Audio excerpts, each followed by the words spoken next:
Welcome to the Peaked podcast, where I talk about gender identity ideology and other bad ideas, women's rights, and free speech from a European point of view. All right, so hello, Sarah. How are you doing? I have some questions for you because last week we were chatting. You said something to me. You're from Northern Ireland, and you said something to me very interesting about Northern Ireland, and I decided to poke your brain. Is that the phrase? Yeah. Is it poke your brain? That's weird. Yeah, you poke my brain, it's okay. Okay, I'll poke your brain. Pick your brain. Pick your brain about why you think it is. So, what you said to me about Northern Ireland is that it's particularly woke, and you said that there were certain circumstances related to the very particular history of Northern Ireland that caused that to be so. So, I just sort of was wondering if you could give me a description of the environment or the atmosphere in Northern Ireland as it is in 2026, just so people can understand sort of when people think of Northern Ireland, they think of generally one thing, but what's it like now and how does it relate to what you were telling me about the situation with the very DEI-ified culture?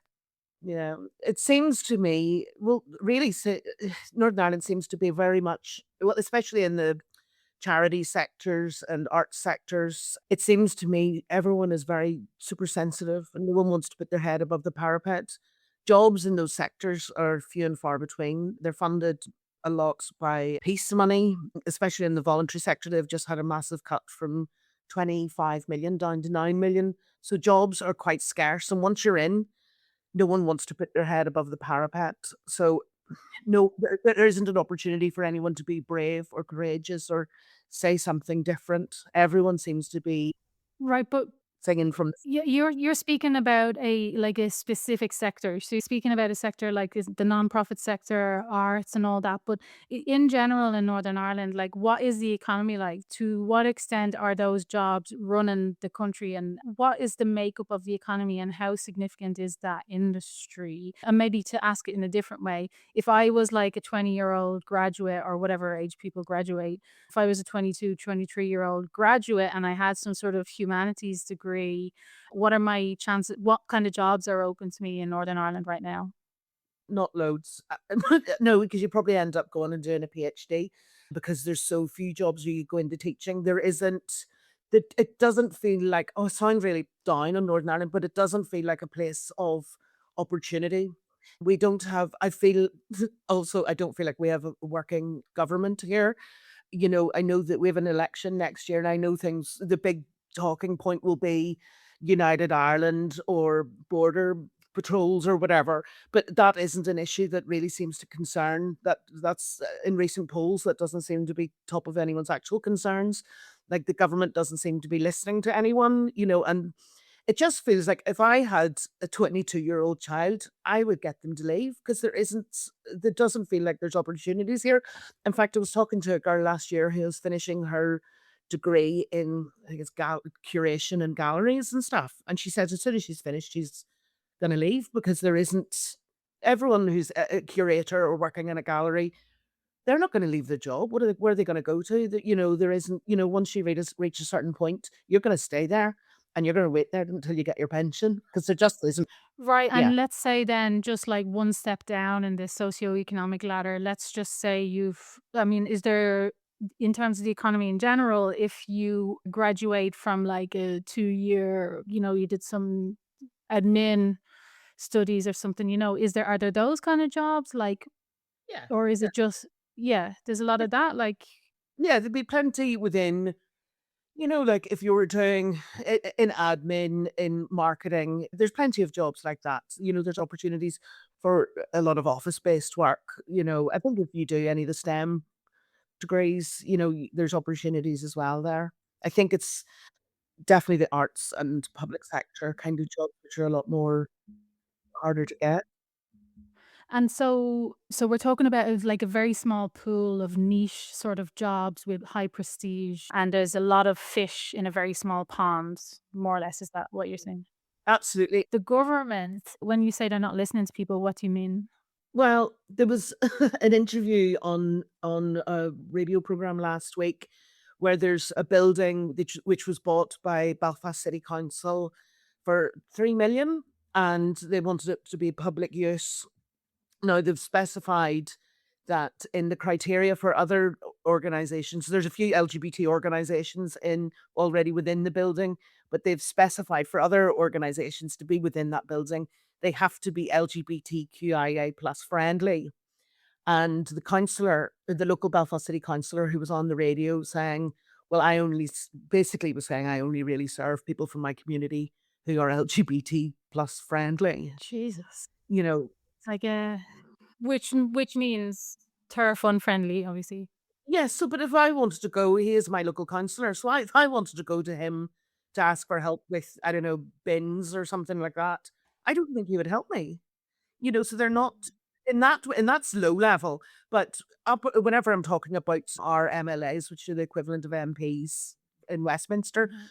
we have a justice minister who, we have an enormous problem with male violence against women here.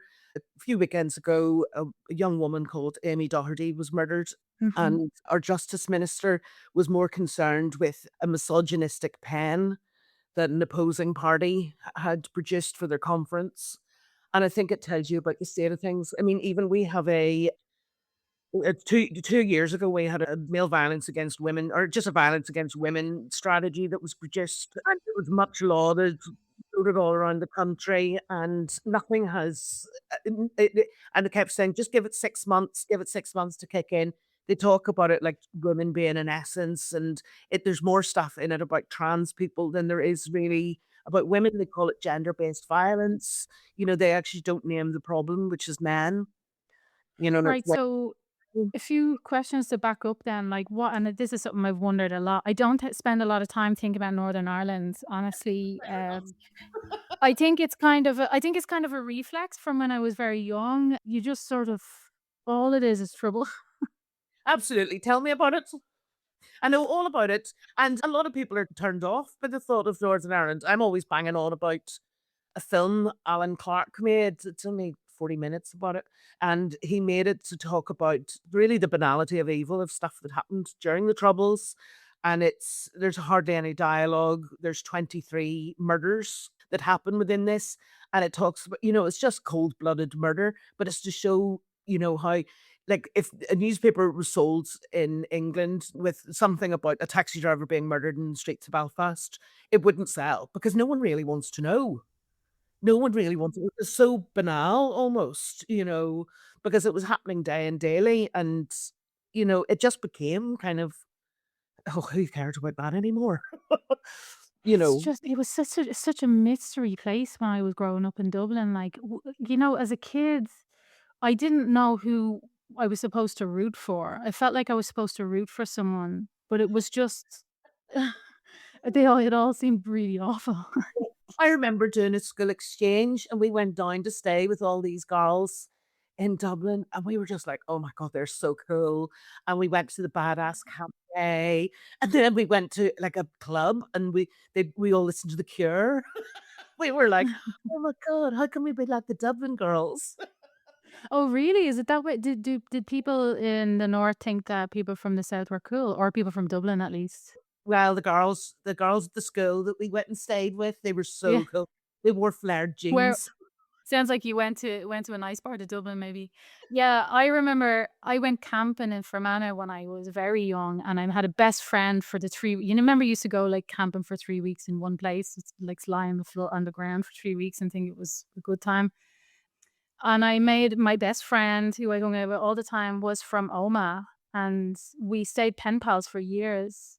Oh, that's And lovely. then yeah, and so that was my only connection. And then I understood from her family name that she was on the other side, like Yeah. and that was yeah, I figured that out as I grew up that there was a whole thing, that Oh, there is. anyway, and then No, there's but a there is. whole thing. So what you'd go up to the people, I mean, I didn't do it. I went to like a nice middle class school. You'd go up to people and say, how do you spell out the word who? So depending what foot you kicked with, it was how you spelt the word, or you said the word H. So if you Oh, were, I can't like H is Protestant and H is Catholic, or some one of the I can't remember which way round it is. Like, I'm quite lucky because I'm half Protestant, half Catholic, so I can slag them off. You know what? You know what it's really like. I live in Belgium. Nobody knows anything about Belgium, and also like the thing about it. It's funny the contrast. Actually, I was thinking recently how similar they are because in the north of the country, the people don't know anything about what's going on in the south, and in the south they don't know anything, vice versa. And no, and the funniest thing about Belgium is its ignorability. About like the big joke is like Belgium isn't a real country or Belgium doesn't exist, and it's like nothing comes from Belgium, ha ha ha, which is similar to Northern Ireland's like nothing comes from there except fucking blood and carnage and trouble and We used to create the best linens, we had the best cigarettes with the Gallagher's factory, we had the Titanic with the biggest shipbuilders, we had all of these things which we don't have anymore. mhm, All there's a lot of mhm, industry has gone and is left. We have a really high rates of male suicide here, and, there's a lot of men who are left with nothing to do. And I think part of that is like a legacy from the Troubles, like that epigenetic thing which carries through generations, of yeah. the trauma, I think, that people feel. So that's why I was wondering why is there so much male violence against women in Northern Ireland? Is that part of it, do you think? Well, I mean, it, I don't have the answer for that, but I'd say that definitely could be part of it. I mean, if you ever look at Northern Ireland men on Twitter, and they are vicious. They are more vicious than you'd get, and there's a lot of whataboutery. With the parades and stuff that happened over the weekend, and someone commented something like about the IRA, and then someone had to come back and say, "Oh, what about the UDA?" And it wasn't that. It was just like, look at the state of this. This is 2026. And we have these people marching about, masked up, with their balaclavas and their displays of misogyny, and the men are more concerned with which side are you on. I don't know. There just feels like there's an underlying tension here, you know. Mhm. Just I don't know. So, like, what did you call it? Peace money. It's a little bit like the south of Ireland in that one of the reasons why we got so captured by NGOs, well, one of the contributing reasons about why we got so captured by NGOs is because when we got independence, the church was running everything, and then when the church sort of became less popular, to put it mildly, we needed state institutions to provide services that the church had once provided. Is there any parallel with the Northern Ireland story and that, or is it because you were UK? Did you have, because you know the way the UK has all these institutions and agencies and all this stuff that's existed forever. Like they've Yeah. got this bureaucracy. Like I live in Belgium, they've got this really old bureaucracy and there's loads of disadvantages to it, but it means like the state has been built up for a long time. Whereas in Ireland, it was just like the church disappeared one day and then suddenly you had no, you'd no services to provide for poor people or pregnant women or this or that. And then, not that those services were very good, by the way, but that's who took care of those issues. And and in this, we were talking earlier about this Lydia Foy story. We can talk about that again later. But this FLAC, which is a free legal advice clinic, that was one of those, an example of one of those like the government needed to do something to give people a way to fight their legal battles that didn't cost anything. And so this would be an example of one of those NGOs that was set up to help the people that maybe would have been fulfilled by, I don't know, the church, but maybe Yeah. nobody before that. So is there any parallel in Northern Ireland with that? I mean, yes, there is. I think after in 1990, the Belfast Agreement, when everyone signed and everyone was like, we heard Van Morrison songs and everyone was going, great, it's a brand new country. I believe it was a political agreement and not a peace agreement, and we only have, I mean, I think we need another 25 years to judge how the Good Friday Agreement has really reflected in Northern Ireland. Money poured in from America and the UK, and they're kind of built up all these NGOs, and I'm not and a lot of them you could look at and go, why do they exist? What are they for? Where's the evaluation in the pointless, in the point of a lot of these organizations? I just and we've become, I think Northern Ireland as a population has become very dependent on this money that is being fed. And a lot of people are crying, we want a united Ireland, we want a united Ireland, but they're also crying, why isn't the UK government giving us more money? Because the voluntary sector has just taken a massive cut in funding from 20, I think it's about 25 million down to 9 million, which has come into effect this, I think, That's last. American money, is it?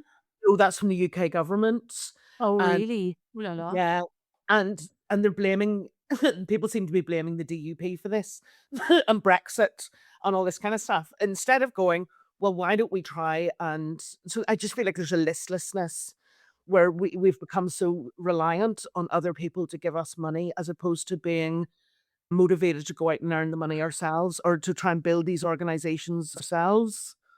So let me go back a bit and understand. Sorry to interrupt. So we're talking about the so 1998, the Good Friday Agreement is signed. Everyone sang and was happy and was great. But what happened was, I suppose, all those Irish abroad and Bill Clinton types were like, right, let's unleash some funding power to put Yeah. this country back into good shape. And the UK was like, right, if we want to make this a success, we're going to have to pump some cash into it. And possibly the Republic of Ireland also, I presume, I don't know. There was also some philanthropists, if I remember correctly, who were getting involved. What Yeah. kind of services was that money intended to create, or what kind of support?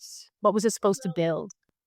Well, I just think build the economy back up. So we have the biggest funder is Peace Plus, and I think it's every 4 years. I can't remember, to be honest. Don't take my word on it. And they fund all these tiny little groups all across the Northern Ireland, just for any old random, like any old random thing, as long as you can pitch it well. And it was also we also have Invest NI, which is biggest focus seems to be golf. And building a tourist of building a tourist industry. Do you know what I mean? Trying to build our tourist economy, which does seem to have worked for whatever reason. But yes, Right. there just seems to be so many organizations, umbrella bodies for organizations, like, and I'm just unclear for what their purpose is. You know, I just and I think for me, my personal thought is it's to keep people in jobs, so they could sit there, Yeah. they can go to conferences, they can write papers, but nothing ever changes, nothing ever gets done. And I think the consequence of that is because everyone's frightened of losing this funding that they haven't generated themselves, is no one wants to put their heads above the parapet and everything becomes they just want to sit in their silos and they don't want to it's becoming sort of a monoculture, if for want of a better word. Like can't expand or sort of extend itself because they're so worried about protecting their own livelihoods themselves, just sitting out until they get their pensions. That's the conclusion I've come to about the European Union civil service, which I've worked for, and also a lot of the NGOs in the south of Ireland, because it becomes an entire thing in itself, doesn't it? It's like, here you go. We talk about the end of industry and all the factories shutting down and all the stuff moving to China and all that. And then in its place, we're going to be left with a service industry where we have to look after old people. There's not much else. But this knowledge economy that was supposed to replace it, which is Yeah. where the innovation is going to come from people sitting at laptops. There's none of that. There's none of that. What we have, well, in Ireland, in the south of Ireland, maybe a bit more, but most of it, it seems to be state subsidized organizations who claim to represent people and they have nothing to do with the real world. And it does seem like a make work scheme to me. Absolutely, and it feels like an echo chamber, and all these people, they're all friends with each other. And I know in some sectors, there's double jobbing that goes on, so they're working across different roles. And they like, for a lot of them, I've never seen a public consultation. They just make up things within themselves. These organizations would never speak for me. They seem to speak for themselves and satisfying government. They satisfy the government because they fill in their evaluation forms at the end. And so I'm reading the Peace Plus website. I'm just having a look at it. And so I can see here it says it's a cross-border funding program supported by the EU, government of the UK, government of Ireland, and the NI administration. Yeah. So, and I see the project is let me just bear with me while I just have a look. Gemini project. So this is geothermal energy, okay, health. All right, so it's not just make work laptop stuff. It's actually there's some real good stuff there. Well, Youthscape Yeah. in the bin, please. Intercultural cross-border inclusion. Hate that word, inclusion. E-data. Digital transformation, women's reconciliation, common ground. Okay, fair enough, whatever. Who makes the decisions about that kind of stuff? And is that where arts industry, your nonprofit industry would get most of its funding No, from? the arts funding comes from the Arts Council. It could come from local councils as well. It can come from the British Council. I guess. Yeah, or whenever I was working in the exhibition side of film industry, it would come from Northern Ireland Screen, Belfast City Council, BFI, and things like that. Right. And so how close is the Arts Council to the government? Is it a quangle? Is it 100% funded by the government every year or every 4 years or whatever? Or have any idea? I'm not sure, to be honest. I know whenever I used to fill out funding applications from them, it was like 52 pages for £1,000. So I don't know whether they've Jesus. changed that at all. I mean, it would just put you off applying for funding, which is probably the intention. And how was it that you ended up getting into that then? How did you get to be one of the special ones? One of these big fish in this small pond? Well, I did my degree. I did a fine art degree, and then I went on and did my master's in fine art as well. And then I started working in a local gallery. I was exhibiting as well. I don't know if you know Eva in Limerick. I did quite a few exhibitions across Ireland and stuff like that, but it's quite hard to financially sustain yourself as an artist. So I had to get work. So I was working. I hear you. I know. So I was working in a gallery. I've kind of always worked in the arts, and I was kind of always doing outreach. I worked with Women's Institute and Christian Boys School and stuff like that. I had really good fun actually doing creating ideas to work with different groups of people across the community in Belfast. And then where else have I mean, so I worked there. I worked for Northern Ireland Screen for a little bit, and then I went and I worked in the women's sector for a couple of years. I was asked to come and help reestablish a rape crisis service in So like yeah, so slow down with that for a sec. So how did that happen that you went from exhibiting fine art and then working in on these various projects and then bringing people together sort of type projects? How did this background in rape crisis come about? let me think, my mind's gone blank. I I've mean, wo if it's not an interest in sorry, I sort of just feel like well, it's a switch from one thing to something else. I've always been quite prominent in sort of feministy kind of circles, and women's rights and stuff like that. I've always been quite outspoken, much to my but I've always been and I've always been a big fan of safeguarding and stuff like that. So actually it was my friend who put me in touch with it was an open application as well. And I was kind of in there to help build the business model of it and help to recruit and retain the volunteers for the service. I wasn't delivering the training or anything for it. So I was working on a more practical level. So when you And say it was an open application, you mean there was a call?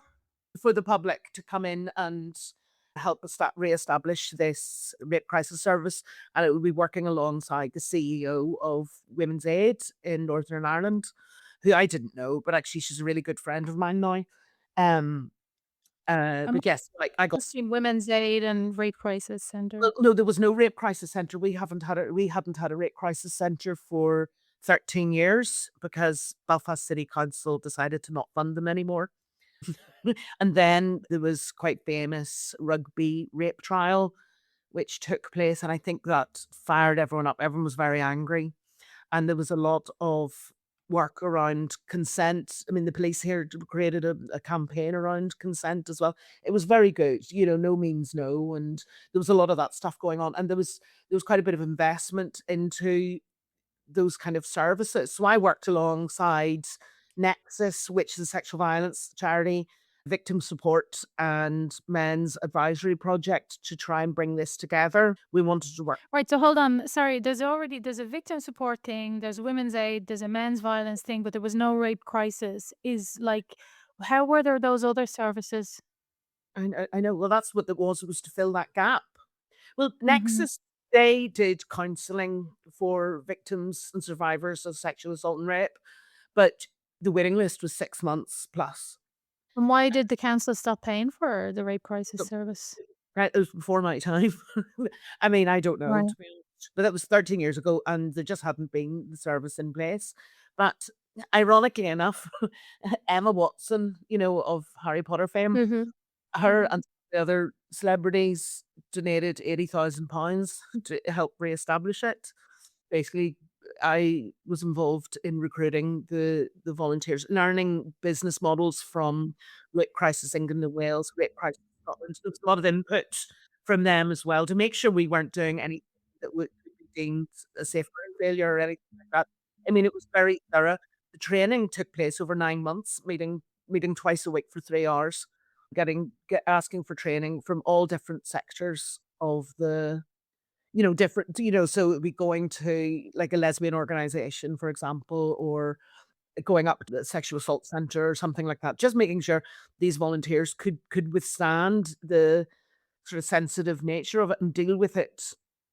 And how many cases or women or victims were you expecting to deal with, and how often, and what was your understanding of the need? Well, we knew there was a need because talking to, whenever you're talking to different rape crisis places in England and Wales and Rowan, our sexual assault centre up in Antrim, they'd be talking about the people who would come through and they'd get treated there. They would do the rape kits and stuff like that. There was a definite need, and I know I know at present they're very understaffed, and I'm not involved with them anymore. I was, yeah, yeah. I think there's a great demand for it. So it was obvious there was gonna be a need, and just to understand, because 'cause you're talking about 2013 when this was getting up and running, or when it was when were 2018. you doing. Oh, sorry, 2018, okay. So at that point, like, I'm imagining in Northern Ireland just, like, chock-a-block full of NGOs, all sort of living off subsidies here and there, and some that are very good, no doubt, and providing a great service, and then others, like, is this a common knowledge thing, that it's common knowledge in Northern Ireland that there's a lot of, like, peace money floating around and people are just scavenging, or is that just because 'cause you've been involved in this? I think people don't even talk about it, because people are so reliant on it, and it doesn't. I think unless you step outside of it, you can't really see. People are so Right. stuck in their silo that they can't. There's no perspective or distance to see what is actually going on. This is quite a big deal then. You're sort of describing an entire economy sort of reliant on injections of cash for a non-profit generating, Yes, yes, yeah. and so that creates a climate of its own then, because so this is one of the big questions that I always have, like, why is it that the civil service and the NGOs and stuff, why are they so the way they are?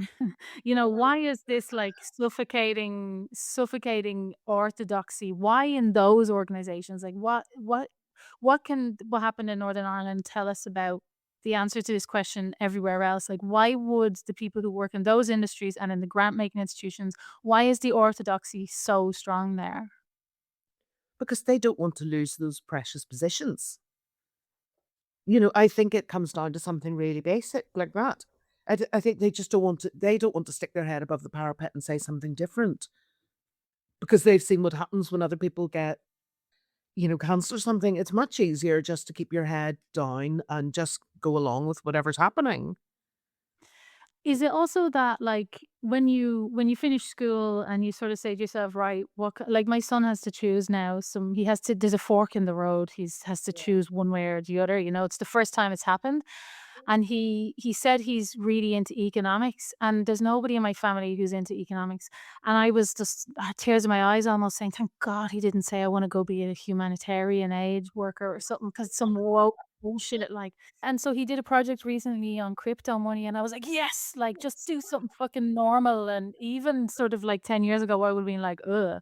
Oh no. But I'm just like, "Please, yeah, just go do something," like, I was gonna say real, what even is crypto money? But, you know, economics, who's not gonna need that? Like, okay, ChatGPT might take over that job as well, probably quite quickly, actually, but at least, like, I'd be terrified if he said, "I wanna change the world," because I My I son wants remember. to you, and I'm so delighted.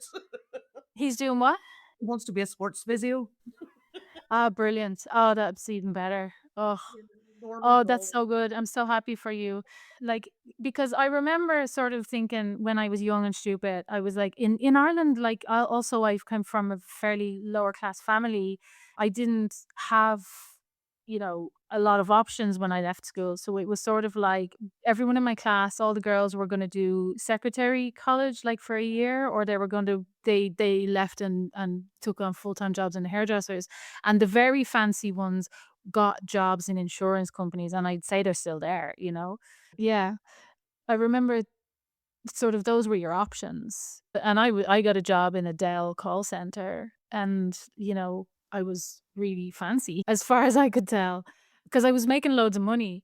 But I also then there was this, maybe it's not a trope anymore, but there was this idea like do something to help people or change the world or make the world a better place or any of that. And any sort of NGO allows you to sort of say that, doesn't it? Yes, You absolutely. know, Working in charities gives you this kind of a glow. So is there also that, like, 'cause so you're coming out of school in Northern Ireland as a young person, you can either go into a trade which is physical and difficult, or you can go and quote unquote make the world a better place. Like, so is it attractive in that sense, like to work for these places? Because now I'm just completely turned off the whole scene. I can't even Oh, imagine what. I am too, because I don't see anyone unless, I see like the refuges and stuff are doing day-to-day work, which is really, really important. But there's a lot of it I see as just a load of nonsense. They only speak to each other, but I can see it being an attractive thing for people, especially a dreamer, to go out and go, I'm gonna do this, and then I'm gonna come home at night all smug, because I went to a conference. Mhm. Well, I filled in an Excel sheet on how many people attended the conference. Oh, our numbers are up last year. You know what I mean? Well, it's I don't know. I mean, It's so I don't fake. yeah, I mean, I don't know who can solve the violence against women problem here, but whatever's happening isn't working. Do you know what I mean? And it's just feel like there's real apathy, and people are Mhm. just to sit and sit and do nothing. I remember once having a meeting with someone from the women's sector, and it was an important meeting, and it was meant to be less than 20 minutes. And for the first 10 minutes, she kept running about going, "Just wait, I have to find something, just wait." And I was going, "But we only have a limited amount of time." And she came running in all red faced, sweaty, and she went, "I found the biscuits, I found the biscuits." And I was going, "Are you serious?" Jesus. Do when we're talking about, helping victims and survivors, and you're more concerned with the packet of Maryland cookies. It was terrible. I mean, I don't know whether I should include this or not, but I had to reapply for my job in rape crisis because it didn't really work with those 4 organizations. There's too many egos. So it was all being subsumed into another organization, so I had to reapply.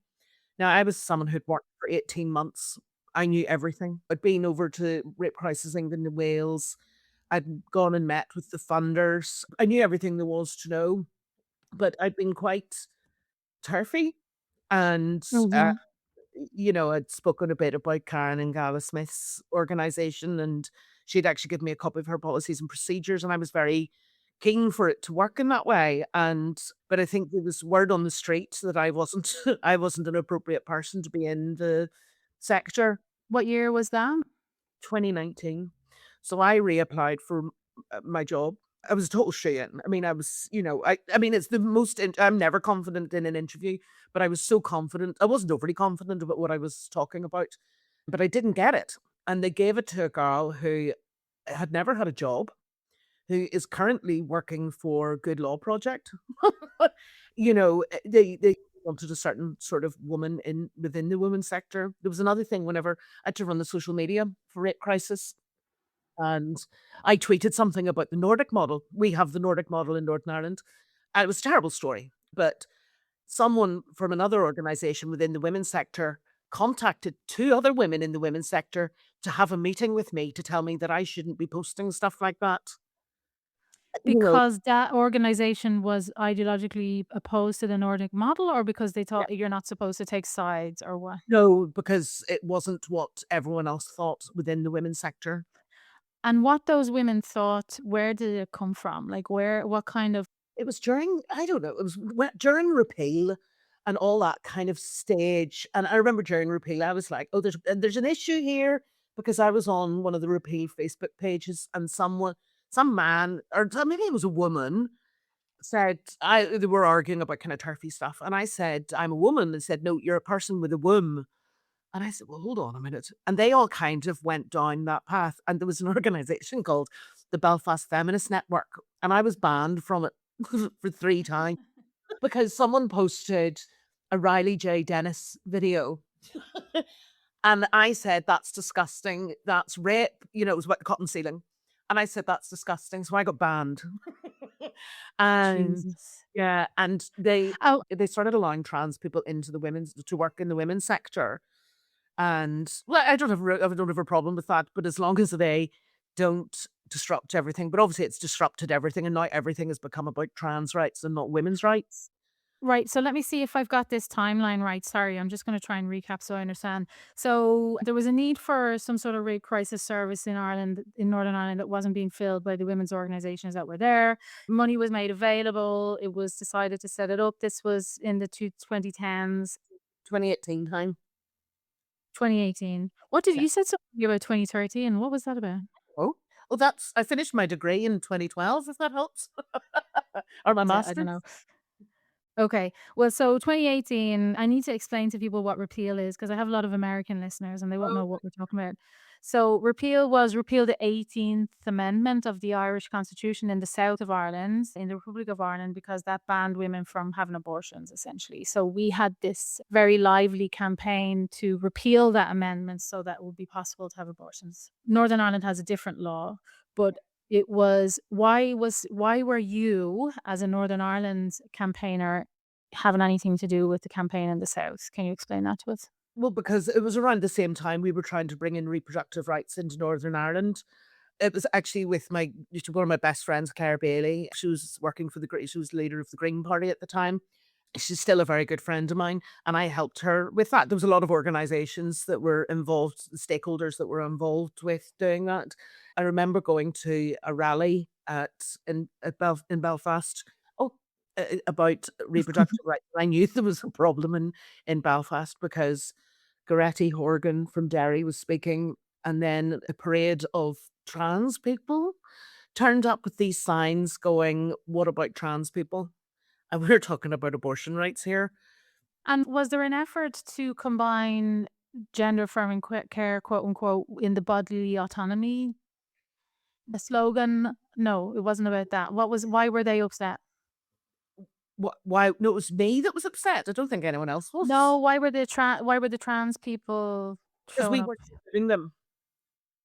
And there was an organization called Alliance for Choice. I don't know if you remember them, and they Mhm.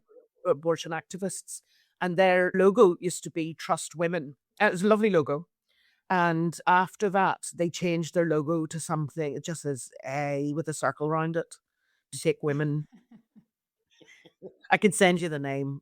In fact, I still have 2 Trust Women T-shirts. But yes, and they've become a very much about trans rights. I don't know if there's more funding for trans stuff now but yeah, and well, I remember even during repeal, and I think it was I can't remember, Tipperary for Yes, and they had a panel discussion talking about reproductive rights, and it was 3 trans women on the panel. Jesus. Oh, Oh, for fuck's it's so sake. ridiculous. But also the other thing was, do you remember you're gonna have to put this in your links. Remember the letter, the feminist ire letter? Mhm. Yeah, and that letter, and I was going, "There's a massive problem here. What are we doing here?" Because this is women trying to be liberated from the restrictions to their bodies and not being allowed a choice, to all of a sudden letting men come in and dictate what is happening to them and where they're allowed to go and how safe they should feel. And I think So it were all there other so sorry to interrupt. The Together for Yes and Abortion Rights Campaign and Alliance for Choice and all that, those are very much advocacy campaigns where they're like raising awareness, creating messages, political messages, and going out and trying to convince people to vote in a certain way or think a certain way or or vote for the person who'll do X, Y, Z. Was there another layer of services for women in Northern Ireland or in Ireland's Republic that you know of that were actually dealing with the day to day of real people in real bodies needing real things? Or we was there convergence?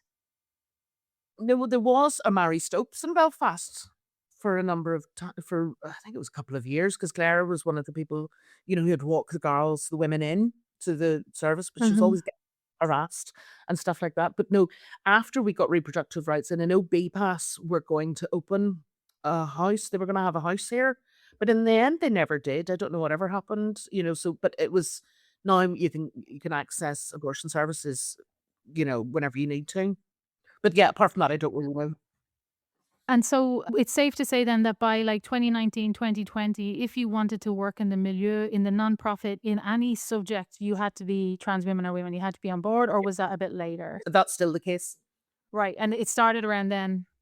Yeah, yes, maybe even a bit before. I can't really remember. A bit before then. I know last year or the year before, Reem Celine from the Mm-hmm. US, and she went and visited, like Cardiff, somewhere in Scotland, London, and Belfast.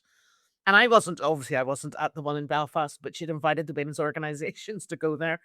And there was a whole hullabaloo online afterwards where they accused her of being transphobic, and because she said it was the only organization she'd been to see in the UK that didn't want single sex spaces. Yay. Remember that actually. I do remember that. Yeah. Awful. Yeah, nothing's been reversed yet, and we can talk about the UK Supreme Court ruling soon. And also, I get mixed up with like which laws apply where. It's very complicated. So if I'm mixed up, I can only imagine how mixed up American listeners are. So basically, the bottom line is essentially that there became this orthodoxy in the nonprofit sector, and those issues, which I don't think are linked really, but there's all sorts of issues across cutting issues that actually have nothing to do with each other, like women's rape crisis and then arts funding, that somehow end up in the same sort of mush, same circle of people. It's the same in Dublin, actually. It's the same people who were working for the free legal advice, went to the rape crisis, went to the women's council. They're all just sort of Yeah, circulating around. And then they all end up maybe going to Brussels or Strasbourg or Geneva if they're really good. absolutely. I mean, And yeah, you were saying that.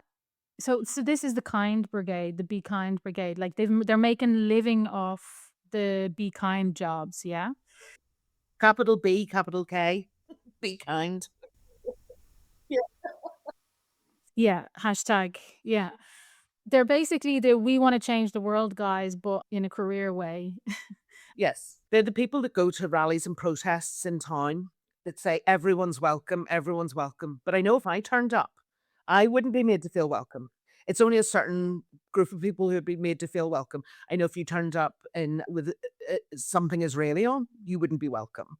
Do you know what I mean? Mhm. It's be kind, it's inclusion with exclusion, if you know what I mean. I think people don't really understand what inclusion means these days, and they take it to mean including only certain groups of people. And was there a time in Northern Ireland when the word inclusion meant something else? I'm presuming Oh, there was. it meant cross community. That's what, so whenever I say my parents were a mixed marriage, people think, oh, maybe your mum was black or something like that, but it's not, it's Catholic Protestant.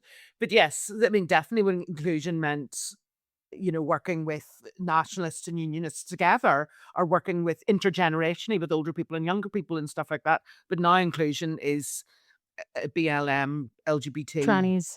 Yeah. Do you know what I mean? You don't Yeah. have to say that word, I'll say it. Tranny, tranny, tranny. You're gonna get in trouble again. No, I don't want to get in any more trouble. Alright, I'll cut that out, don't worry. I'm like the woman who was at the speech, the LWS speech. What was her name again? Jolene, who, Yeah. which, the Britain First woman. Yeah, you'll be guilt by association again because I say true. Or someone said I was dirty by association.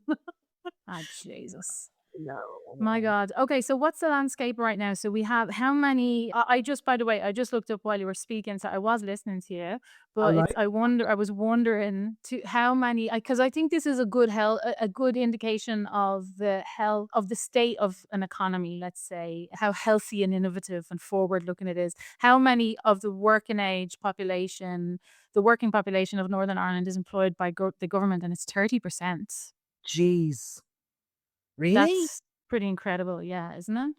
Yeah. And so then we can assume, so it says 27 to 28%, sorry, 28% Northern Ireland employee workforce is in the public sector, which is government related jobs. It's the highest proportion of all or UK countries and regions, significantly exceeding UK wide average around 18%.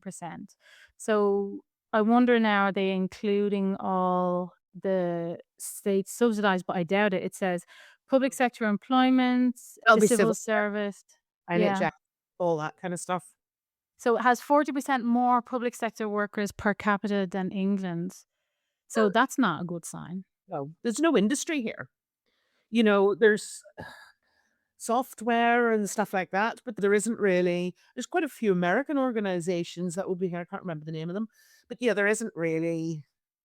There's law firms. I can't think of what the jobs are in town. There'd be a lot of softwarey, American stuff like that. But yeah, there's not really. My dad was a business owner. He developed his own businesses. I know another guy in town who owns a really good business. But yeah, that's few and far between, to be honest. It says here that the voluntary and community sector, the NGO sector in Northern Ireland, employs approximately 53,000 people, which is about 7% of the workforce. So I wonder how healthy that is. I mean, and the other thing about working in that sector is your contracts, you only get contracts maybe about a year long. You don't get 5-year contracts and stuff like that. Well, you tend not to. You're very lucky if you do. So that's why people, another reason why people keep their head down, because you don't want to lose your job by doing, I mean, and they'll use me as an example. I was on an annual contract, you know, speak up and look what happens to you. And I sort of thought, remember the Scottish referendum about independence? I thought that one of the reasons why Scotland was so insufferably woke was because they were going to have to. I don't think I was the only one who thought this. I might have even stolen this idea from someone else, but they were going to have to impress all these institutions in order to get into the EU as a separate country and into the Council of Europe and stuff. So there was all sorts of things that they were going to. It's like the accession states now, Moldova and Montenegro and Albania and all that stuff. They're jumping through all these mad hoops. Like I was looking up the transparency register of new organizations that have signed up for access to the European Parliament the other day, and there's a Women on Boards Ukraine, and it's like, what the fuck is like two Ukrainian women setting up an organization called Women on Boards, and it's because in order to join the EU, they're going to have the Women on Boards directive, which is that you have to have at least whatever the quota is. It's a quota thing for women, but because it's so stupid because the text is based on self-identified sex, so it actually means nothing. So this whole thing is just so fucking ridiculous. But anyway, you have to do certain things. Hmm? I just don't understand what the point of these things. Unless you're doing something which is actually worthwhile, why would you do it? Do you know what I mean? I mean, do these people think, hey, I'm actually really making a change here? I just, I think there's a real end of history vibe off it. I think that whole period where we were all like, "Oh, everything's been settled now. Everything's been sorted out. We're good to go. Liberal democracy, everything's fine. Now let's just start putting the finishing touches and filing down the rough edges of everything. Right, more women, like more trannies, like more, let's get some men in wigs on these boards, men, like we're living in a utopia.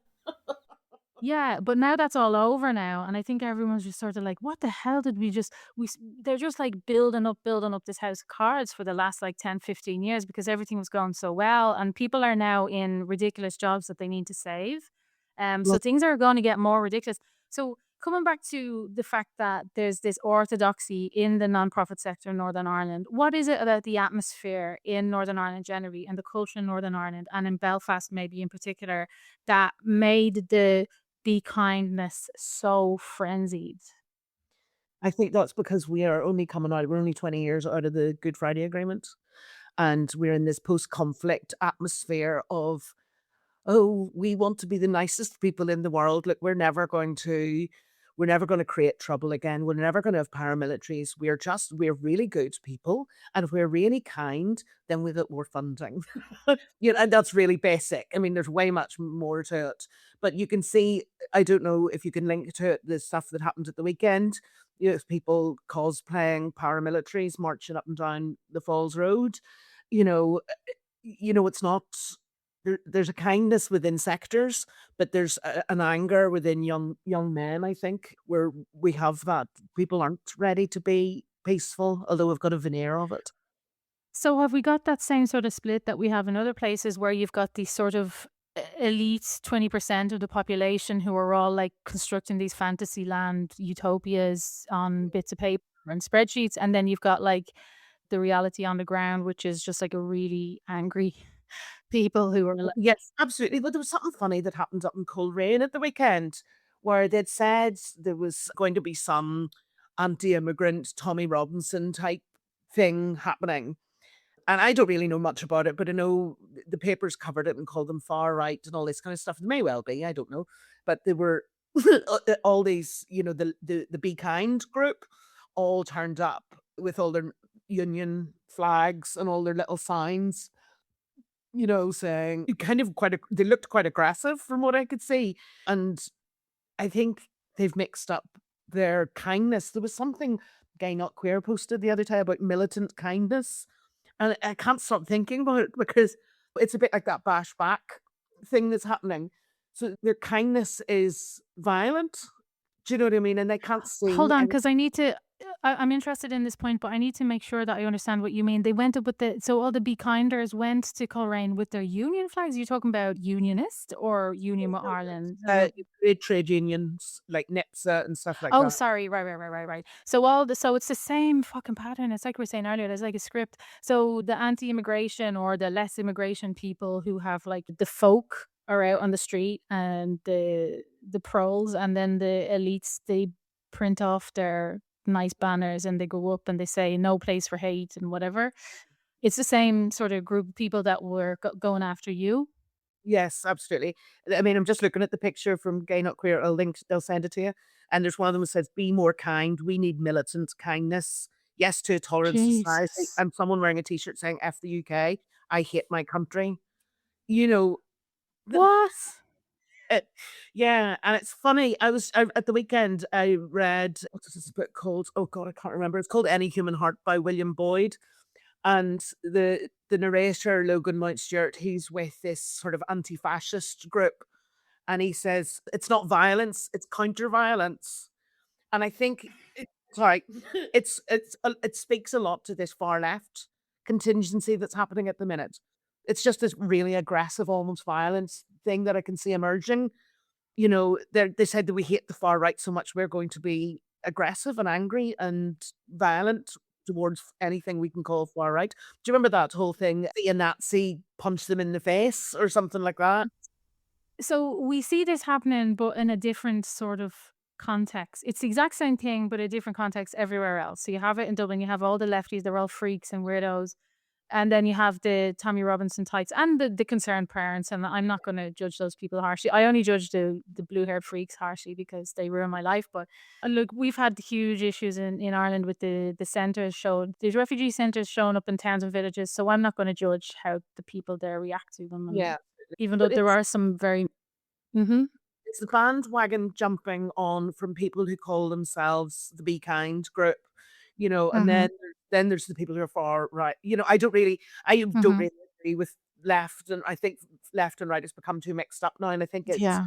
think back to the 60s and 70s idea of what far right and far left are, and, Mhm.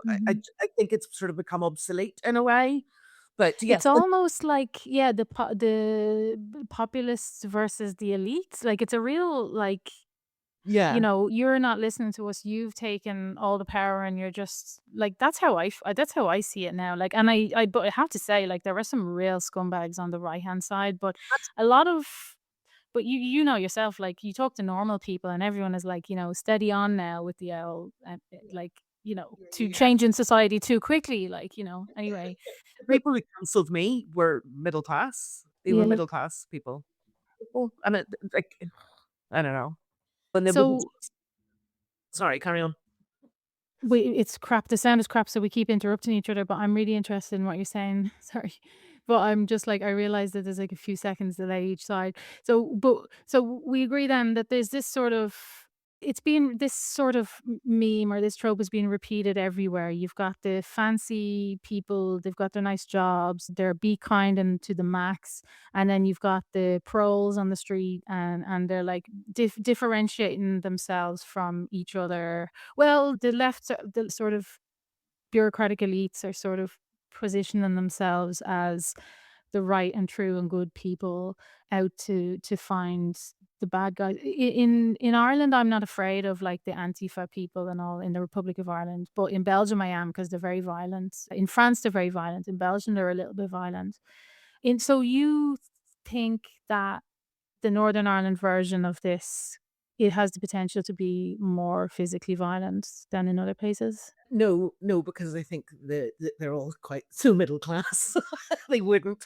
I think it's the young working class men who wouldn't really get Right. involved in any of that. They're too busy cosplaying paramilitaries. I don't think they would be. Well, I don't know actually. They're too involved in building bonfires or doing whatever they do. But yes, it's the people I worry about, not in an actual physical fear way, are the middle class ones that cancelled me. They're the ones that go to the rallies with the trade union flags and with all their matching signs saying everyone's welcome. In fact, they had I could send you the image from it. I just thought it was astonishing. They had everyone's welcome to the country rally. I can't remember what they're called, to counter an anti-immigration march. But they pushed a black woman out of their group because they didn't want to hear what she was saying. And I was watching it on YouTube. Who is welcome to the country? Do you know what I mean? Not the obviously not the black woman, you know.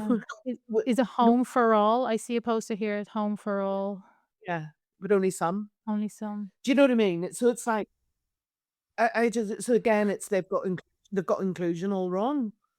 So who in Northern Ireland is looking at this problem of the young paramilitary cosplayers and saying, "Shit, we need to do something about that," or are they just calling them toxic masculinity and say I calling them deplorables? What's happening? There's a few politicians. I've actually noticed Jim Gamble did a really good tweet today about it, going, this is something to be seriously concerned about. He used to be the head of CEOP, which is child protection.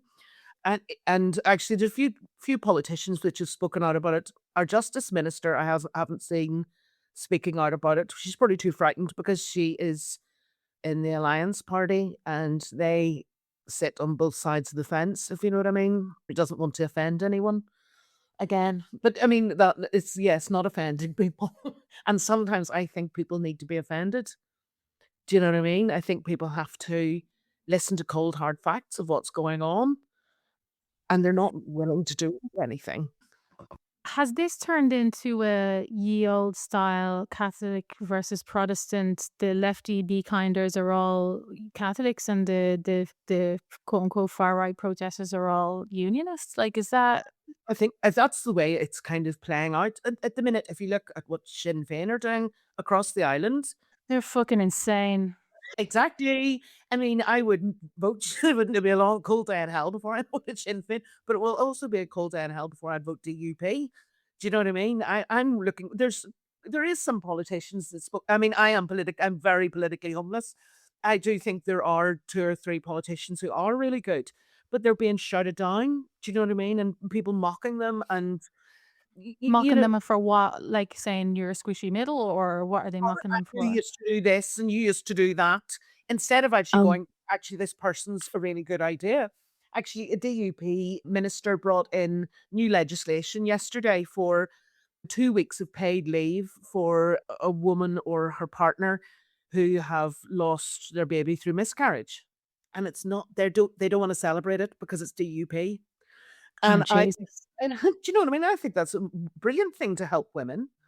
Do you know what I mean? Why aren't people actually putting their differences aside and going, but this is a good idea and this is a good idea, instead of being so politically entrenched, you know, me and my friend, we always say we'd make better politicians. She says, sitting the arm from my armchair. I couldn't bear them all. Yeah.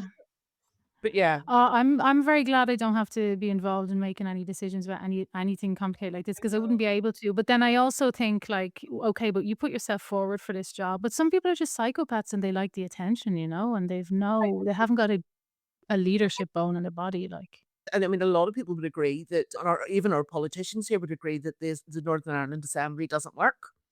hmm. It's very little gets done unless they collapse the government and then they have to push through all their private members' bills all in one day.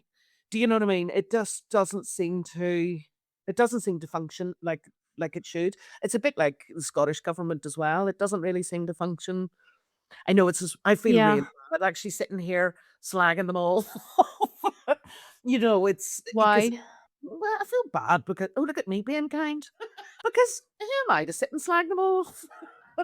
maybe I think I am. Do you know what I mean? I'm just an out cancelled woman, you know.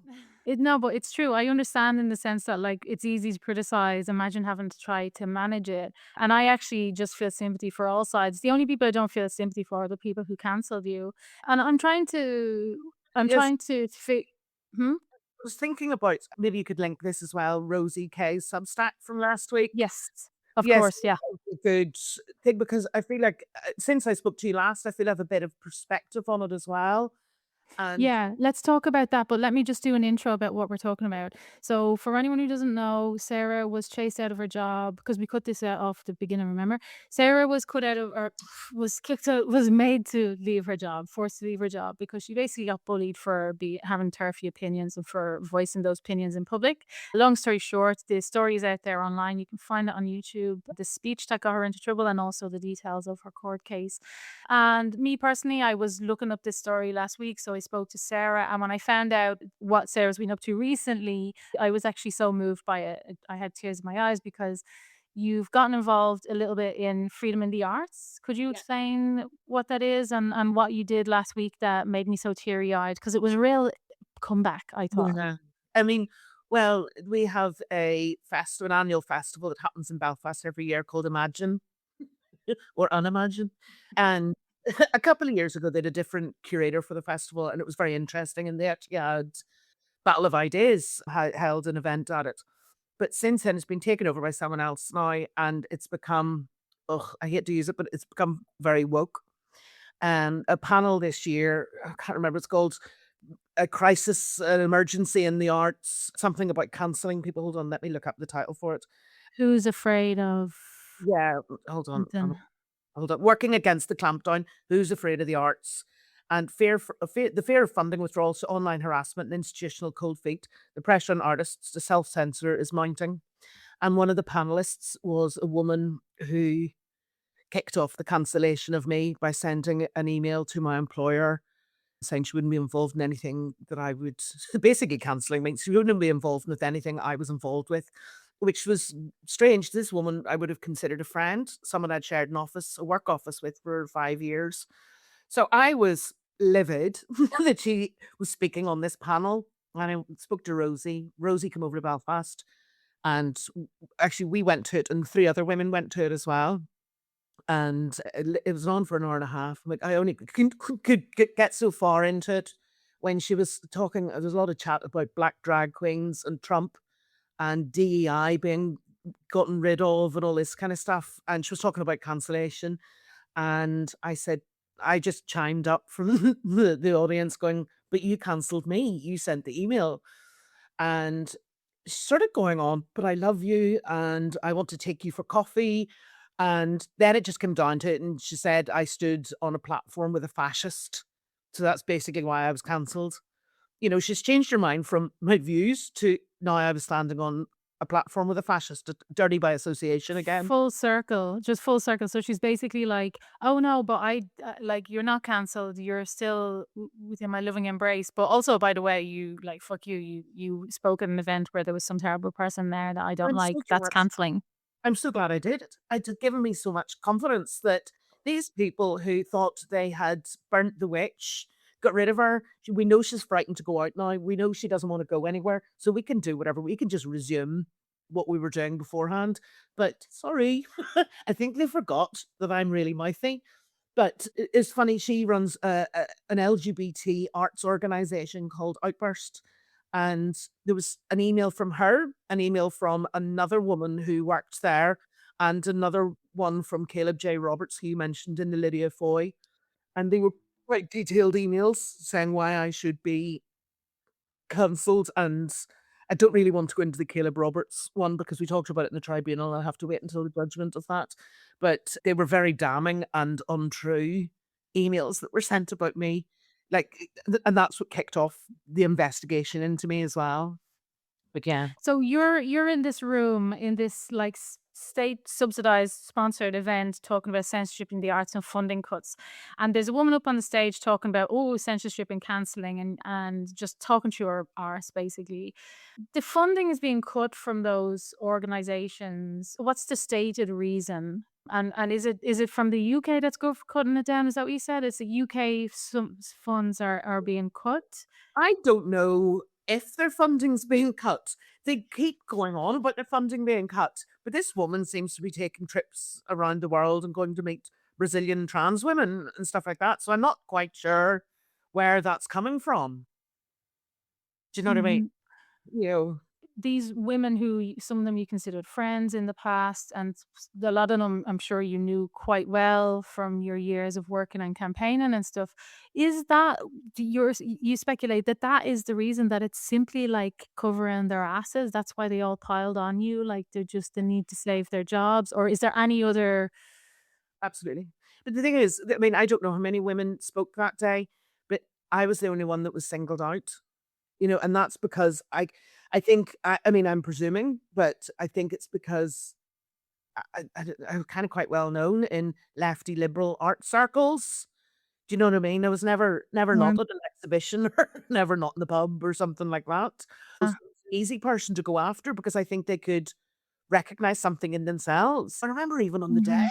someone came up to my friend Danny and went, "Why are you with that Nazi Sarah Morrison?" And he went, "What? She's not a Nazi." It was just it was outrageous, but I think it was like lemmings or something. They all just thought we're all going to pile on. I mean, another friend of mine was working in a cafe and someone said, "Oh, are you contributing, to the letter writing campaign?" And she Jesus. was like, "What?" So there was a woman who did my tattoos was all for doing this campaign to get me cancelled. Did you have the impression that there was a performative aspect of it? Like, it wouldn't be worth them doing that unless other people could see them to be doing it. Like, was Well, it that's like sort of like, look at me, sir, I'm yes, absolutely. fucking. Just do like woke points. Do you know what I mean? There's Yeah. woke points and it's easy to get rid of. If I'd run my own business or something, well, I don't know, maybe if I don't know. But yes, but do you remember there was Let Women Speak in Dublin a few weeks after that? And a friend of mine was on the bus on the way down, and there was a gay guy in drag sitting at the back of the bus shouting and screaming about how he loved to get gender critical people sacked. And he had got some man sacked a couple of weeks before that. So it was because I wanted to go to Dublin and let women speak, but I was terrified. Like, that was when I was still employed as well. I was like, "God, don't double down." And this is a weird question, but just because I really want to understand these people, have you ever done anything like that? Like, have you ever felt that, if somebody was saying something that you really didn't agree with, like, let's say, I don't fucking know, like, I feel really strongly about some things. I can't imagine how the Yeah, context would play out otherwise. But like flat did earth. you ever say, hmm? It's like flat earth or something. Yeah, or like sort of you found out that someone was like fairly anti-abortion for religious fundamentalist reasons, and you tried Oh to my squeeze them out of the conversation. Well, one of my good friends is anti-abortion. I don't mind. I honestly and it hasn't come about because of this, but I'm okay. I just don't thrust your views on someone else or insist someone else it follows your own views because that's not maybe it's because 'cause I'm a Gen Xer, 90s, grew up in the Mm. I don't know. I don't really mind. I do disagree with people. I love a good row with people, and that's okay, but I would never fall out with them over it. Do you know what I mean? And do you think in that field in general, do you think it's more acceptable to be anti-abortion than it is to be pro women's single-sex spaces? I don't know. I don't know if that's a good comparison. No, Right. because they're very pro reproductive rights and pro they would no, Right. they're very anti shared space or anti single sex spaces. I Right. mean, I don't even think they all agree with it. Do you know what I mean? They all just went along with it. I It's mean, actually it's the most Soviet fucking style, which one that of all of them. So as you know, I've been looking into these stories a lot in the last few weeks because I've had a similar situation myself. So I've interviewed a lot of women. Yours is the most deranged, I think, mhm, I think it is, and because of the number of people involved. I think so too. And if you read through, maybe we could add a link to this as well. Nick Wallace's gender blog, where he, Mhm. I think it was his lucky day when he came over. And I don't think anyone realized how crazy my tribunal was. During my tribunal, I was sort of compared to Mussolini. I was they in my discovery, my boss had been calling me Sarah Palin, but in court said, "Oh, we called her Sarah Palin because she was fun and bubbly." And then a public board member compared women like us to armed dissidents. I mean, Fucking hell. it was I couldn't believe what I was hearing. Instead of going, "Actually, hands up, I made a mess here," they've just all doubled down. But I do think their reasoning of now they've actually watched what I said at Let Women Speak, and it's quite innocuous. It's actually quite boring. They're now saying, "Oh, it's because I stood on a stage with Kelly J. King and that Britain First woman that I didn't even know was there. That's the reason now that I Of am cancelled." course, yeah. So it's like they're trying to find reasons to find out why, to be sure of why they've cancelled me instead of going, "I'm actually maybe." The maddest thing I think is that your speech was primarily about including everybody. Well, yes, That's my what it point. was about, wasn't it? Well, I tell you what it was, and it goes back to funding. That because a lot of people have been talking, "Oh, we're Kelly J. King's coming over." It was just after whenever she had got the sook thrown over in Australia or New Zealand. So it was quite tense for her, but everyone knew she was coming over. So the women's sector, they organised a thing called Songs for Solidarity, Mhm. which was a bit like the Tom Harwood thing in Scotland. And they got all the women's sectors. They made all these posters with all the organizations' names on it. We're all going to go to a different location. They didn't know where Kelly J. King was going to be. So they decided, well, it's going to be the one obvious place, Ryder Square. So they set up this big tent. They got speakers, this big gazebo thing, and like a sound stage. So they were all going to sing fun songs to drown out these horrible women. And on the day, it took place in a different location. They abandoned their stage and their speakers, Jesus. all and they come over to where we were, and they were so loud and all dressed not there was it was just mad. There was, like, counselors, like, local counselors and everything there. Loads of people I knew were, on the counter side, and it was kind I knew more people on the counter side than I did at Let Women Speak, and I just found it really, like, this is really, really weird. Like, they kept coming closer and closer, and the police were fantastic. They'd set out barriers, and they kept pushing them back when they kept trying to encroach in our space. And then they deployed another couple of vans of police. I mean, they were amazing, the police that day. And they were saying to us, if you see anyone, let us know and we can get them out. But they But were all like so all you were saying in your speech, and you were very brave to do it considering that you knew so many people on the other side, but basically all you were saying was like, "Look, if you're receiving money from the government to represent women, you have to include all women," isn't well, it? yes, That was my absolutely. understanding. They were using government funding to pay for a that stand and that speakers and that No. came out of government funding. Are you That didn't come out serious? Of course it of would have, yeah. You know, that's what really, really annoys me. They'd organized Songs Fuck. of Solidarity. This was like I don't want to name them all again. I don't wanna get in more trouble, but you can you look up Songs for Solidarity and you can see exactly who it is.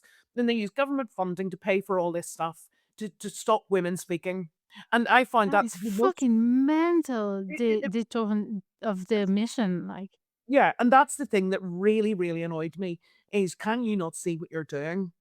You're stopping women speaking. And that woman from Manchester who spoke about breast cancer, people's actually speaking about their real life experiences and they didn't want them to speak, you know. how do they not see that they look like monsters is my question. Like, how what goggles have they got on that they look at that scene and say, "Oh, we're the good guys." And I actually think, 'cause I've been to so many of those events now where you just sort of like I see this sort of anxiety in some of their faces, like, maybe we're the bad guys. It's like, I don't think they questioned it at all. It was funny, was it no. that year?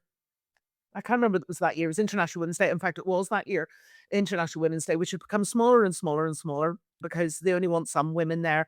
And they all shout about trans rights on International Women's Day at this public sector, this fund, this women's sector kind of thing. And a black woman from Sligo got on the stage and started talking about biological women or XX women or something like that. And she was taken off the stage and they sang trans rights and human rights. For Interna fuck's sake. International Women's Day.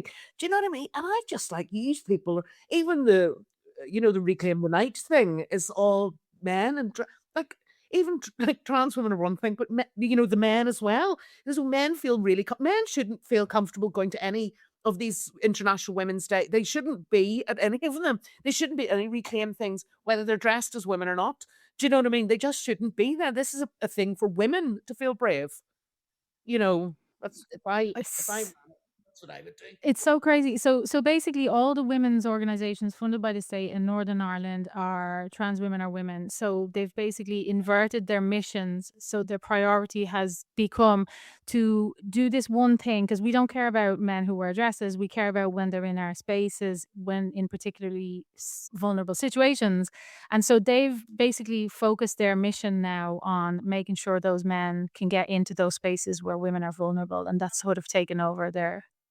Absolutely. There's another thing that happened during my cancellation is a woman who runs a domestic violence charity in Belfast created a fake account on Twitter, and 2 or 3 times a day was tweeting pictures of me, links to Let Women Speak, tagging my employer, my ex-employer, tagging all the funders, and that went on for months and months until J.K. Rowling tweeted me.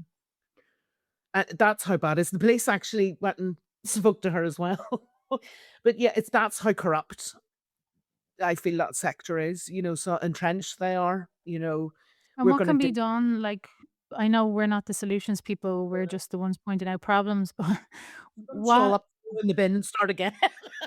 I think yeah. you need to be I would even start with saying you can only have one job within that sector. You can't be working across the sector in different roles. I How think how does that contribute to the problem? You mean double jobbing, like, yeah, yeah, yeah. or Like working alright. for one organization, then working for the other. So there's really 10 main people working across the thing. Do you know what I mean? All over the place. Do you know what I mean? And you shouldn't be on boards of different organizations. I think you focus on your job. You don't do this whole, well, I'll be on the board for there and then I'll work in this job. Do you know what I mean? Because it's the same people just talking to each other. There's no new voices. There's Mm. no fresh voices. There's no one new unless they are complicit with their way of thinking. I think the way that we're gonna get out of this in other countries, in particular Ireland, I think Ireland is very redeemable. Sorry, I keep saying Ireland as if you're not in Ireland. Sorry, I don't politically I don't even know what I'm supposed to say. You're in Ireland. In the Republic, I think the way this is gonna be fixed and in elsewhere is that I think our conservatives are gonna go back to being a little bit stop being so center left. Due to pressure from the populists, I think is probably gonna happen, and I think generally in Europe, there's just gonna be more right wingers making up governments, and I think it'll all be kind of undone, and nobody will ever apologize, and it'll just be like because one of the reasons why I was so interested in your story is, like, the influence of state subsidies in the creation of the organizations that have the legitimacy to cancel people, so this is such a huge problem in so many places. Myself and 3 other TERFs have been writing opinion pieces to the Belgian press recently, and then every time somebody responds to us to call us terrible people, it's a big long list of associations and NGOs and groups and support groups and stuff, and every single one of them probably has, like, 1 or 2 people working for them, and they're all, as you say, like, all speaking to each other, and then they have the time to sort of contact academics and say, "Do you want to put your name to this letter? Do you want to put your name to that letter?" But literally, there's a facade of consensus around these certain issues because these places are actually registered as registered NGOs or nonprofits or charities or whatever. So you're given this impression that, first of all, these are people who speak for the people, the civil society. They're a stand in. And the reason they exist is because the government keeps giving them money. So a few years ago, the height of like the BLM and all that stuff and the trans rights stuff between 2020 and 2023, I would say the funds were endless. But so one day there's going to be enough right wingers in government and the conservatives are going to snap out of it due to pressure and to win votes. And I think that the funding will get cut and those people will disappear. The problem in Northern Ireland, I think, is that the last thing you want is some sort of right wing government because that looks different in Northern Ireland than it looks elsewhere. Is that correct, or have I got it wrong? Well, I mean, whatever we're talking about right wing here, we'd be talking about the TUV. And the TUV have really spoken up in defense of women's rights. I'm not really sure what any of their other policies are, to be honest. But we have the Ulster Unionist Party have also always spoken up for women's rights as well, and that would be where I would tend to lean, and they would be right of center, and they seem generally pretty sensible. But yeah, I mean, it's funny that the latest funding cuts they're blaming on the DUP, and it's just easy for people to do that instead of actually looking at, maybe we're actually not doing enough. Maybe we're not Mhm. producing the results we should be. Instead of looking at themselves, it's so easy just to blame someone else. It actually makes Mhm. me actually getting really angry thinking about it because everything you just said there is so correct. We really need to see a change, like a sea change in what's going on here. And I think that in Republic of Ireland, I think this recognition that NGOs are really fucking things up, like, they're really interfering with the democratic process. They're really making, like, a big making difficulties, like, they've become an extension of whatever ministry is keeping the funding going. I think, yeah, organizations like Tenny have done nothing but create problems, and I think that Mhm. if you can only put up with it for so long, and then they go, "Actually, no, hold Um, on, it's just gone too far." I know Gordon Lyons, our Minister for Communities, he's DUP, and he has stopped a lot of lobbying coming into Stormont, which is a really good thing because they were lobbying for to change the toilets to shared and stuff like that. So DUP as well would be quite sensible on women's rights. And it's funny, and people can't seem to accept they were anti-gay rights, they were anti-abortion and stuff like that. But once the law passed, they accepted it, they moved on. And now they actually do see, and it's really, I find it really weird from this real cognitive dissonance for me, sort of supporting DUP or TUV or Ulster Unionists or something like that. Because it's really freeing to be I think it's freeing to be a TERF because then you can say whatever you want and I yeah. don't care about being cancelled anymore, but also it's freeing being politically homeless because then I can go, I like what they're saying, and without having a prejudice, although I do have a prejudice against the Shinners at the minute because I think the top Mhm. sounds in their mouth, you know. But yes, I'm open to all, and I think while the last 3 years have been pretty awful, I like the new me, where I'm not relying on a purity spiral.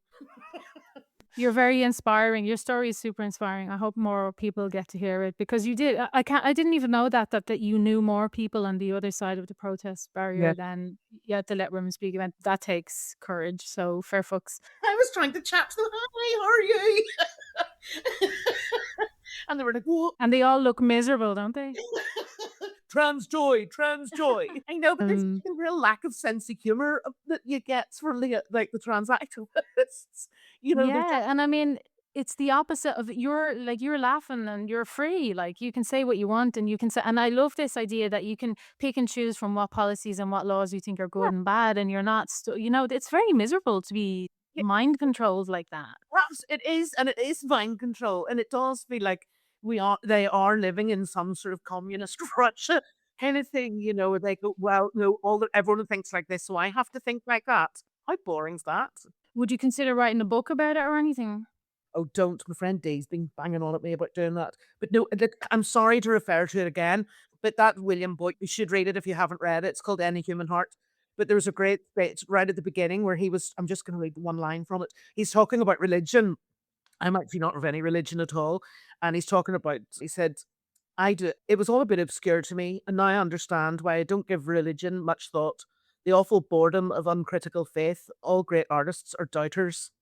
And I thought, isn't that great? And wouldn't it be Mhm. great for the arts sector to listen to that?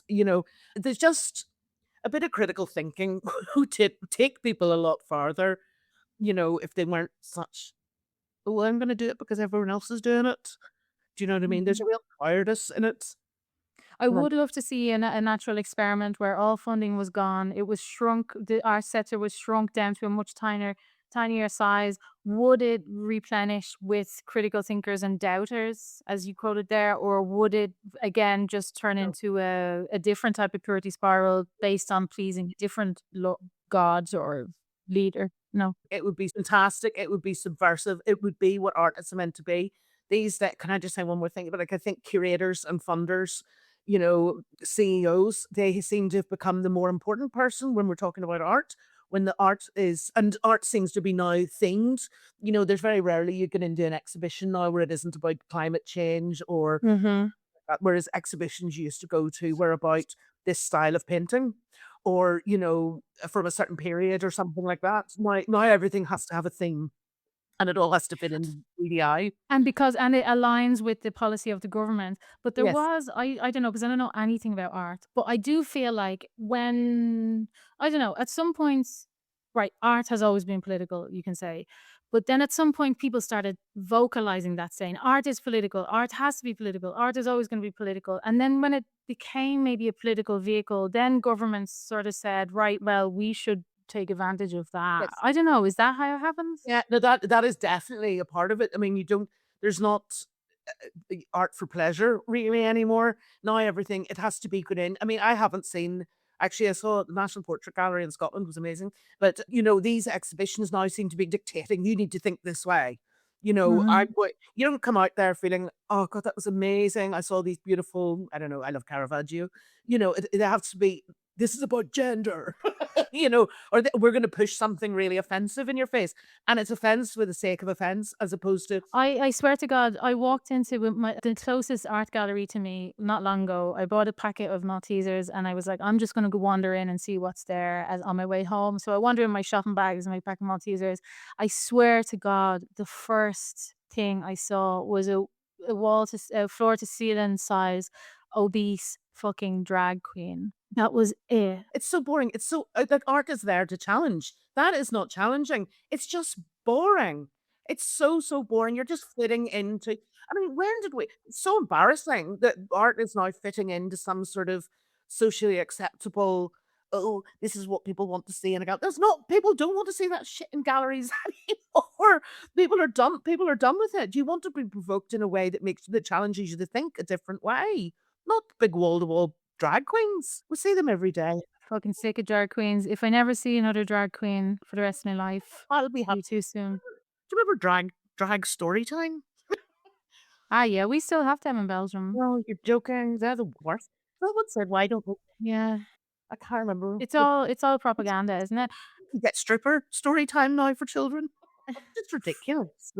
Don't give But them ideas. I do think we're over. I think I don't want to. I'm touching wood here, but I think we're over the worst of it. Do you know what I mean?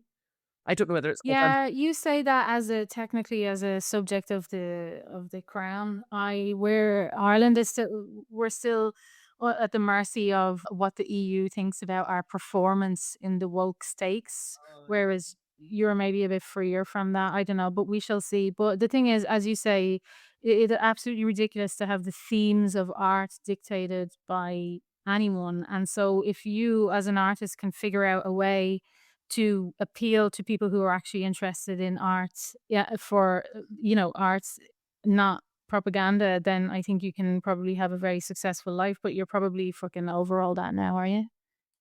Yeah. Yes, I was on a panel with a guy, lovely guy, Sean Corby, and he used to work for ACAS, the trade union, and he was cancelled because they said because he didn't believe in critical race theory, so they called him a racist. Try and tell that to his black wife. Do you know what I mean? It's yeah. So the arts are. I know publishing is a complete mess. My sister works in publishing, and it's Oh, you no. can't say anything, but we'll get there in the end. Do you know what I mean? It's just Yeah, yeah. terrible that it's the arts which seem to be so entrenched. Yeah, but the market will reassert itself, like, that's just sort of it's taken longer than I thought it would, but, people don't like what they see and hear Oh, and, all right. Even film festivals with these whole things about climate change and stuff. Like I don't want to be ah, lectured to. fuck off. You know what I mean? I Yeah, want something fun. I yeah. want something silly. Look at me. All I want is a rom-com. What are you joking? Ye Well, yeah, or just like a day off for your brain, Yeah. or also a way to come to different conclusions and not foregone conclusions that have been laid Yes. at your feet for you to Like, I think things should be self-care, not a constant, like, you're living in blue sky or something, uh I don't know. It blue amuses skyfication of the Northern Ireland art yes, scene. I think that's a yes. good I mean, sub I was just thinking the other day, our local Green Party, they have vacated Twitter for blue sky, and we have an election next year, and I'm really curious to see if they come back, the voting time. 'cause that's where Yeah, that's where everyone is, isn't it? And they want to speak to where everyone is. They want our audience. So Yeah, there's no engagement in the big sky. It's just people all just agree with each other and then getting shouted it's at. just circular firing squad. Yeah. Okay. I'll let you go. Talk to you soon, Sarah. Thank you so much. Well, thank you so much. I really enjoyed that. I feel like I got a lot of, felt like a little therapy session. Did you? Well, maybe like as things progress, we can get back on and talk to me again about how things go, especially if there's it's always elections and funding cuts are interesting Yeah, times, you know? yeah. And maybe after my tribunal judgment, whatever that's going to be, Yes. I don't hold out too Yes. much hope for it because of Northern Ireland. But we can hope. Well, we'll make as much hay out of the situation as we can anyway, at least as a case study for to demonstrate the awareness raising, as they say. Absolutely. They're a little bit of awareness raising. Fair play to you. Yeah. I'll talk to you soon. Thank you so much. Thank you. Ciao, ciao. Bye. Bye. If you like my work, you can subscribe to my newsletter by going to peaked.substack.com and taking out a paid subscription.